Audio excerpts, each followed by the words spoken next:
He told his pregnant girlfriend they needed to talk, then staged the scene to make it look like she hurt herself. Another officer chased a man down the street and made sure he didn't get back up, all while off duty. They wore the badge, but they used it as a shield to do harm. These are some corrupt police officers who were sentenced to life in prison. Let's start with David Carrick. On paper, he looked like the kind of man the public could trust. A long-serving officer in one of Britain's highest security units. He carried a gun, wore a badge, protected members of parliament, protected foreign diplomats. That was his job, his image. But behind closed doors, Carrick was doing something else entirely. For nearly 2 decades, he was living a double life. Trusted in uniform, violent in private. He targeted women using dating apps, always with the same routine. He'd show charm, stability, tell them he was a police officer, someone safe. Then he used that badge like a weapon. He didn't just control, he dominated. He told his victims what they were allowed to eat, what they could wear, who they could talk to. He insulted them, threatened them, used physical violence to keep them quiet. Some were locked in closets. Some were kept hungry. Some were beaten until they bled, and then told to clean it up themselves. He once pointed his gun at a woman's head, just to watch her break down. He told others he'd arrest them if they spoke out, that no one would believe them anyway, because he was the law, and they were powerless. And for years, he was right. There were warning signs, reports made to different departments, at least 9 separate incidents, but each one disappeared, dismissed, forgotten. Every time a woman tried to speak up, the system shut her down. Carrick stayed on the job, still armed, still protected, still hurting people. It wasn't until October 2021 that everything changed. One woman refused to be silenced. She accused Carrick of assault and kidnapping. When the news broke, the stories poured in. More and more women came forward, 12 in total. The charges added up fast. Dozens of serious crimes committed over years. The courtroom testimonies were unbearable. Women spoke of being isolated, degraded, assaulted. One said she wasn't fed for days. Another said she was told she'd never make it out alive. One woman said she lost her voice, not physically, but emotionally. Carrick had made her forget who she even was. And through all of it, he sat in silence. Not once did he apologize. Not once did he show regret. In February 2023, the sentence came down hard. 36 life terms. A minimum of 30 years before parole is even a possibility.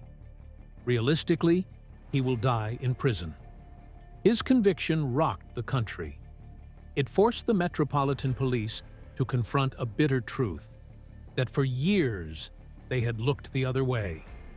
Carrick passed every background check, held one of the most sensitive law enforcement roles in the UK, and still nobody stopped him. After his sentencing, the Met apologized publicly. Internal vetting systems were reviewed. New protocols were promised, but it was too late for the women who lived through it. Because David Carrick didn't just use his position to commit crimes, he used it to silence his victims. And for nearly 20 years, he got away with it.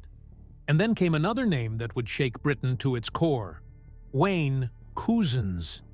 He wore the same elite badge as David Carrick, Parliamentary and Diplomatic Protection Command. The kind of officer you'd expect to see standing guard outside Parliament. Cleared, trusted, respected.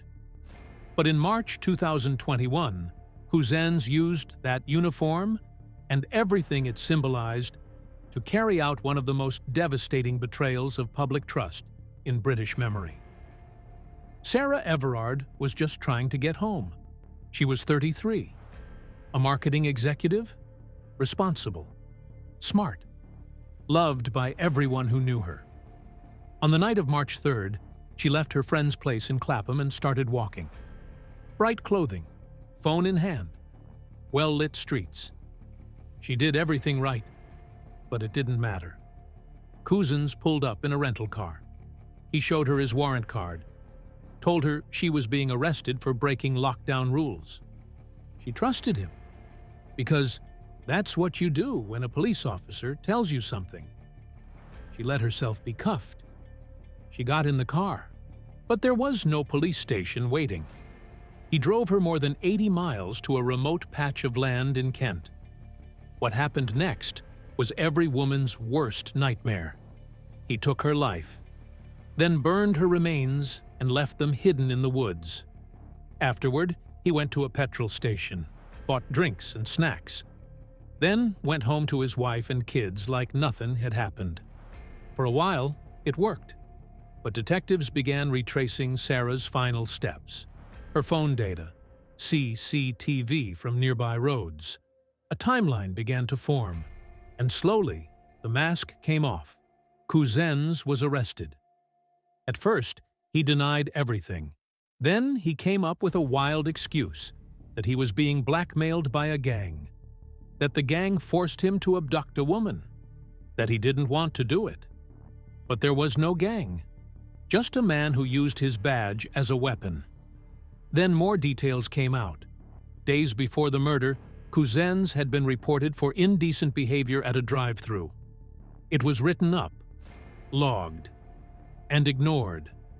No follow-up, no consequences.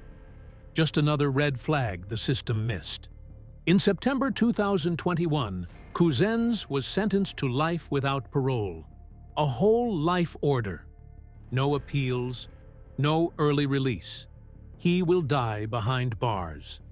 The crime sparked national outrage, protests, demands for change. The public asked how a man like this was allowed to carry a badge at all. The Met Police issued an apology. The vetting process was reviewed, but none of it could undo what happened that night. But the betrayal of trust doesn't end with the UK. Back in Chicago, a different kind of deception was playing out. Then came a name that would rattle the foundations of American law enforcement: Joseph Miedzianowski. He started his career in the 1970s with the Chicago Police Department.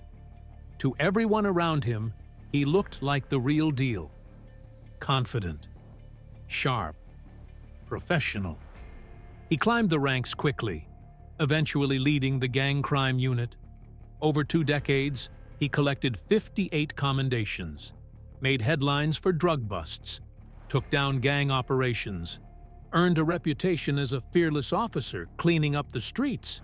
But it was all a performance.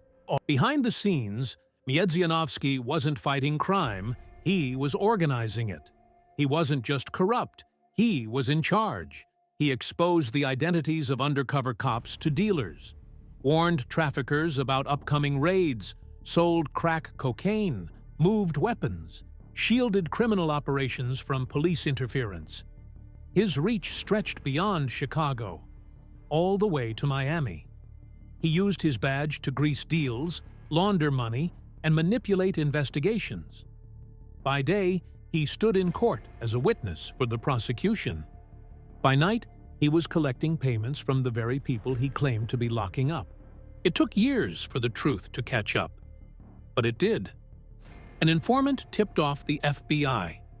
Wiretaps and surveillance followed. Slowly, the facade cracked. More voices came forward, former associates, burned contacts, people who had once been protected by him. In 2001, after a sweeping federal trial, Miedzianowski was convicted. Conspiracy, drug trafficking, racketeering, obstruction, witness tampering. It was all there. The sentence was final: life without parole. He was called the most corrupt cop in America. And for once, the title wasn't an exaggeration. His conviction led to the shutdown of the entire gang crime unit. Dominique Clayton was a mother of 4 living in Oxford, Mississippi. In 2019, she was quietly seeing a man who wore a badge, Officer Matthew Kinney. He was married, respected, a local cop with a lot to lose. Their relationship wasn't public, but Dominique had started to speak up. She wanted the truth out, and that terrified him. One night in May, Kinney drove to her house, off duty, still in control. He walked in through the door while she was sleeping, then walked right back out, retrieved his service weapon from his car, and returned to the bedroom. Moments later, she was gone. The next morning, it was her 8-year-old son who found her. Kinney didn't run. He didn't confess, not right away. Instead, he tried to manufacture a lie, sent her text messages as if she were still alive, claimed he was nowhere near her house, but surveillance footage and phone records painted a different picture. The digital trail was too clear, and when investigators pressed him, the story fell apart. Eventually, he admitted what he did. He was charged with capital murder, and to avoid a harsher sentence, he took a plea deal. Life in prison. No possibility of parole. Dominique's children were awarded over $2 million in damages by a federal judge, compensation that came too late to save the most important thing they'd lost. In court, her family said what everyone already knew, that this never should have happened, that Dominique deserved protection, not betrayal, that the uniform Kinney wore should have been a symbol of safety. But that night, it wasn't. Len Davis wasn't just a bad cop. He was something else entirely.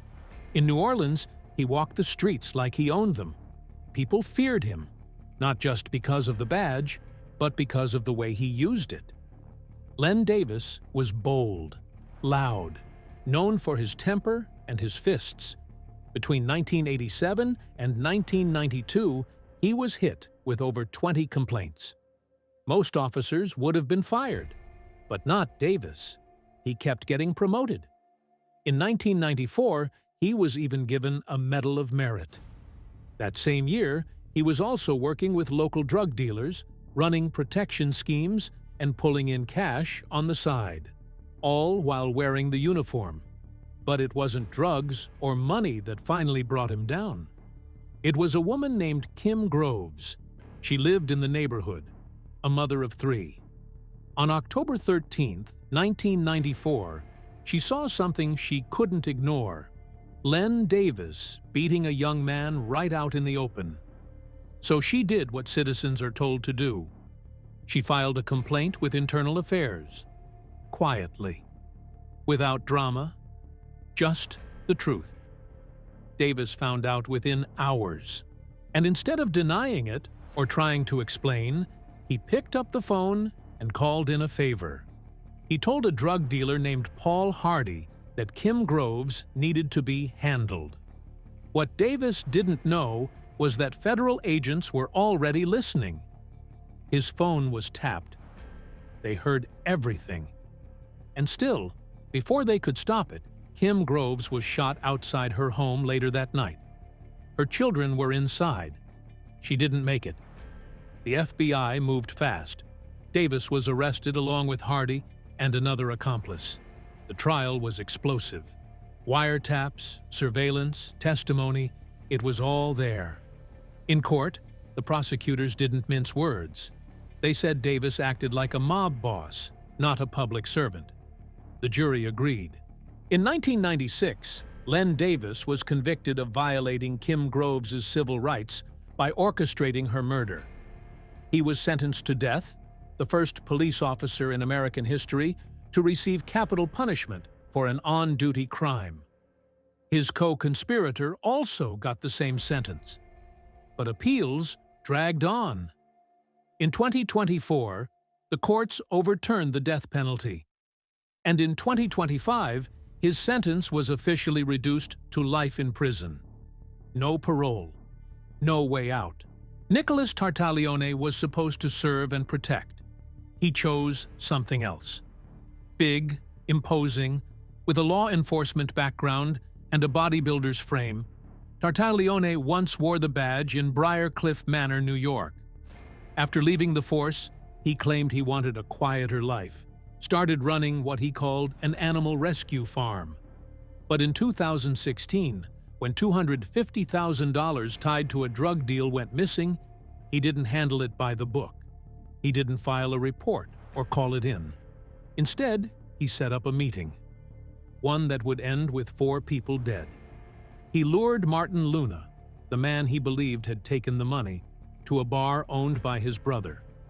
Luna brought along 2 nephews and a friend. All 4 were kidnapped.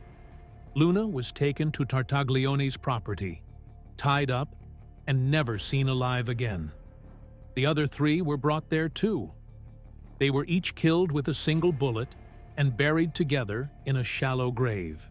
And for months, no one had any idea. Tartaglione played innocent, called himself a businessman, kept the farm running, smiled for the cameras. But in December 2016, the FBI uncovered the burial site.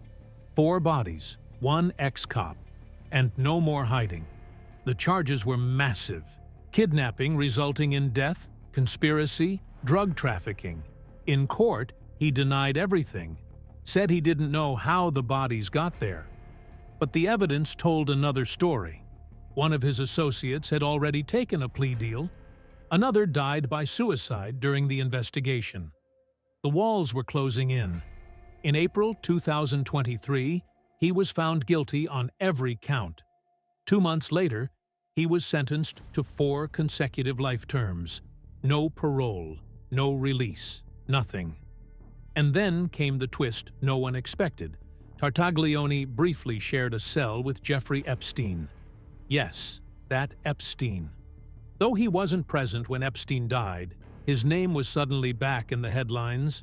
But the real story had nothing to do with conspiracy theories. It was about what he'd already done.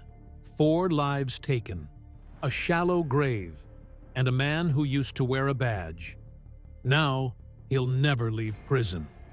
Just like the men he buried never left his land. Thanks for watching, and if you've ever had a run-in with law enforcement, good or bad, we want to hear your story. Drop it in the comments below, because the truth deserves to be heard. And the more we share, the harder it is for power to hide. Stay safe. Stay vigilant.